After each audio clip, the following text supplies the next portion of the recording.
Bismillahirrahmanirrahim. Assalamualaikum warahmatullahi wabarakatuh. Salam sehat untuk teman-teman dimanapun Anda berada, juga teman-teman yang beragama lain dimanapun Anda berada. Masih bersama saya Tabrani Hendarto, masih mengupas tentang asam lambung, GERD yang disertai gejala psikosomatis dan anxiety. Sebelum saya mulai, silakan sekali lagi bagi kawan-kawan yang baru menemukan channel saya, yang baru mengalami sakit, silakan di like, di komen, di subscribe, dan ditekan tombol loncengnya biar dapat notifikasi video-video terbaru dari saya. Yang sudah melakukannya saya ucapkan banyak terima kasih.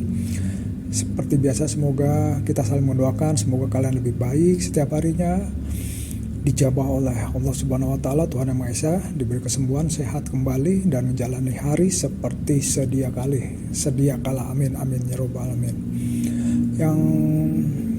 Yang tetap setia menonton channel saya, alhamdulillah, semoga kalian tetap mensupport, terus dipahami, dipraktekkan, terus belajar dimodifikasi apa yang saya sampaikan, silahkan dipahami, dipraktekkan, terus ada sesuatu yang kalian memang bisa, ini ditambah inovasi apa yang kalian inginkan, ya bisa ditambah dengan apa-apa dari modifikasi dari tingkat kesembuhan kalian. Saya harus seperti apa, dari Pak Tabrani seperti ini, mungkin dari kalian mungkin bisa menambah dimodifikasi untuk cepat kesembuhan kalian. Amin amin ya rabbal alamin. Nah, di video kali ini saya akan membahas tentang sensasi dan gejala itu masih sering nongol, kenapa dan solusinya, rasa tidak nyaman itu sering nongol, kenapa dan solusinya.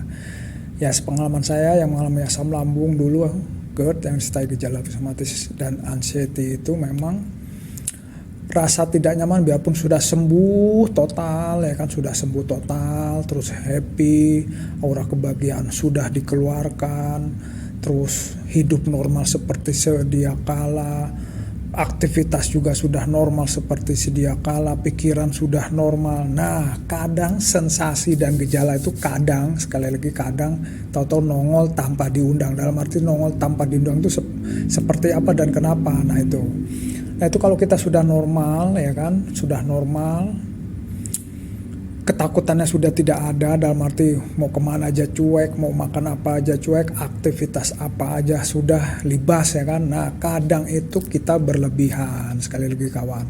Misalnya kalau makan itu sekali lagi udah makan apa aja, saking nikmatnya tidak bisa ngerem kalau dari pola makan.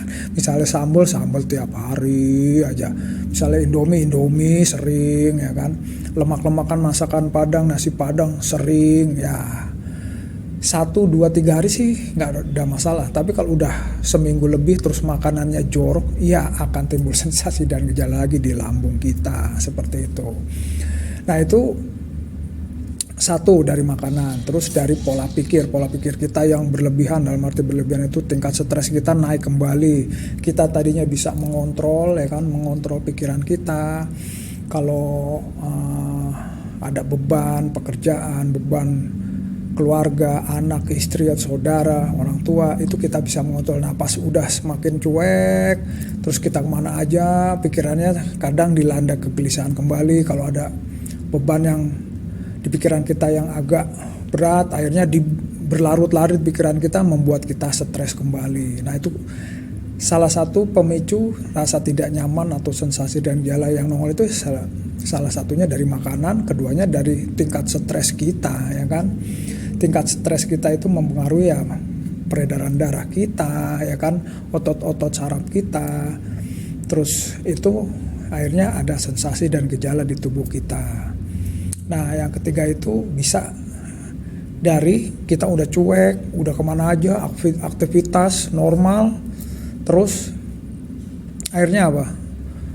Over, akhirnya kecapean. Nah, itu dari kecapean juga bisa, kawan. Kecapean itu jadinya fisik kita jadi tenaganya kurang, kecapean itu. Jadi saraf-saraf di tubuh kita juga mempengaruhi juga saraf-saraf di lambung kita. Itu kalau kecapean itu juga mempengaruhi. Jadi sensasi dan gejala akan nongol kembali. Nah, itu. Nah, dari makanan, tingkat stres, terus kecapean. Nah yang terakhirnya itu kalau bagi saya itu ya, kalau semuanya itu dari pola pikir, pola makan, pola hidup, akhirnya mengumpul, jadi nanti kecemasannya kembali nongol, ya kan? Tadinya udah enak itu kecemasannya di pola pikir, pola makan, pola hidup, akhirnya berkumpul dari sensasi-sensasi yang kita tadinya cuek, tadi akhirnya kecemasannya nongol kembali. Yang tadinya udah cuek, misalnya ada rasa celek-celek di sini, masa bodohnya udah kuat, akhirnya ada sedikit kecemasan nongol. Oh, kok saya seperti ini lagi? Oh, kok nggak hilang-hilang? Loh, kok lemes lagi? Loh, kok ada rasa sakit di dada kiri? Jangan-jangan seperti itu. Nah, ya kan, akhirnya kecemasannya nongol kembali dengan sensasi dan gejala yang timbul.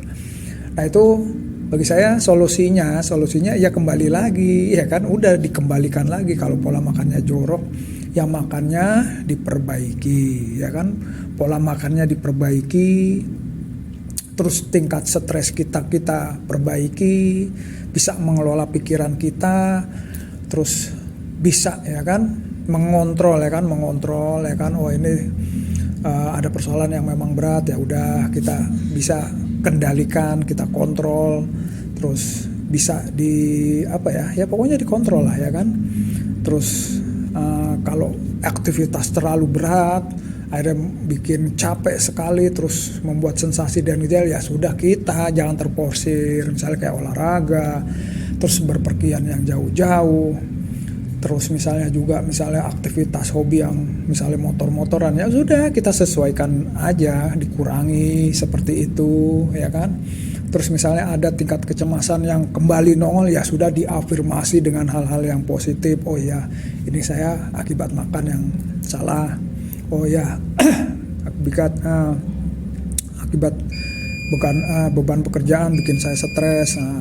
Terus mungkin saya aktivitas terlalu capek, misalnya berkendara, aktivitas olahraga, udah dikurangi porsinya.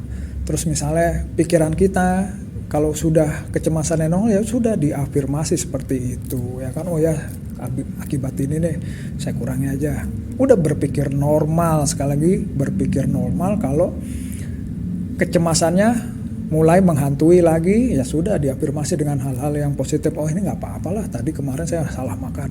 Oh iya, kemarin saya kecapean. Oh ini tingkat beban pekerjaan bikin saya stres. Ya sudah, dikendalikan kembali semuanya itu.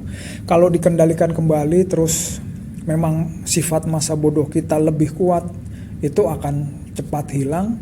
Terus ya sudah, kita berpikir normal aja. Kalau misalnya ada sensasi dan gejala nongol, ya udah paling 1-2 hari udah biasa aja. Tapi kita sesudah itu menjaga, oh ya kemarin saya terlalu nih over ya kan, makannya, pola pikirnya, aktivitasnya, pikiran negatifnya, sudah kita kontrol semua itu kembali, dan akan normal kembali semuanya itu. Dan kalau sudah normal kembali, ya sudah, kita memprogram diri kita, baik pikiran, psikis dan fisik kita, udah, oh saya harus di level segini, jangan lebih. Kalau lebih bikin sensasi dan gejala nongol kembali, seperti itu. Yang penting disesuaikan, sekali lagi disesuaikan, seperti itu kawan.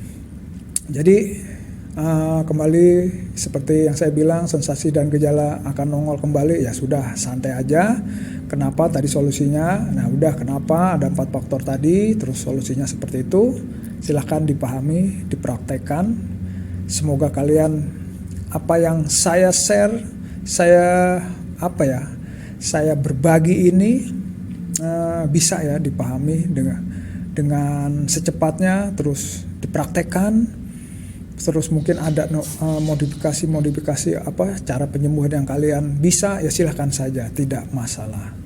Oke kawan, itu yang bisa saya share di siang hari ini. Saya lagi bekerja di hari Sabtu tanggal 20 September 2025, ya santai aja. Cuaca mendung-mendung di Jakarta, tapi ya menikmati hidup ya. Sekali lagi, selalu beristighfar, bersyukur dan berdoa. Selalu beristighfar, bersyukur dan berdoa. Kalian lebih baik setiap harinya, saling mendoakan. Salam sehat selalu ya kan, selalu kuatkan mental. mental dikuatkan, masa bodoh lebih kuat, terus selalu dijaga 30 setnya ya. Wassalamualaikum warahmatullahi wabarakatuh.